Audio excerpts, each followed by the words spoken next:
La guerre avant que l'accord avec Israël ne change les rapports des forces?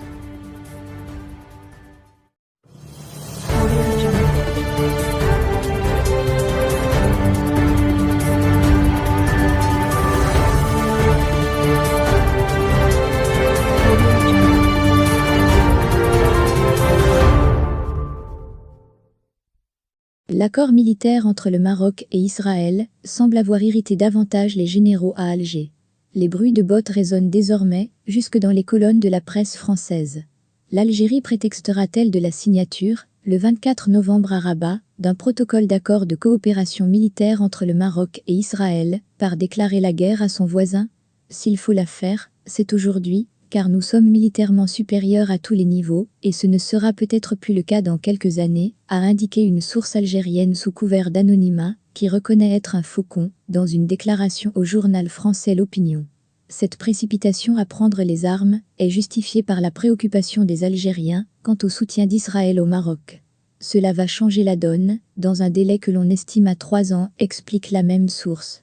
Au lendemain de la conclusion du cadre juridique de la coopération militaire et sécuritaire entre le Royaume et l'État hébreu, le président de la Chambre haute en Algérie, Salah Goudjil, a assuré que c'est l'Algérie qui est visée par la visite du ministre israélien de la Défense Benny Gantz à Rabat.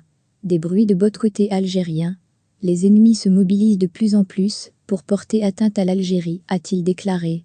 Une opinion largement relayée par les médias algériens. Les responsables algériens avaient tous répété la même position après l'annonce, le 10 décembre 2020, de la reprise des relations diplomatiques entre le Maroc et Israël. C'est d'ailleurs le discours qui est vendu à l'opinion publique pour justifier les échecs de la nouvelle Algérie, si chanté par le président Abdelmadjid Tebboune et le général Saïd Changria. Force est de constater que les médias français accordent, ces dernières semaines, un intérêt particulier à l'éventualité d'une guerre entre les deux voisins maghrébins. Outre l'article de l'Opinion, Le Figaro s'est également interrogé, la guerre peut-elle éclater entre le Maroc et l'Algérie? La chaîne TV5 s'est intéressée, pour sa part, au rapport de force entre les deux pays. Algérie, Maroc, que pèsent leurs forces militaires? Le Monde a écrit un article intitulé « L'Algérie en quête d'une riposte à l'axe militaire Maroc-Israël ». Le magazine Le Point s'est interrogé à son tour, Algérie-Maroc, vers une nouvelle guerre des sables?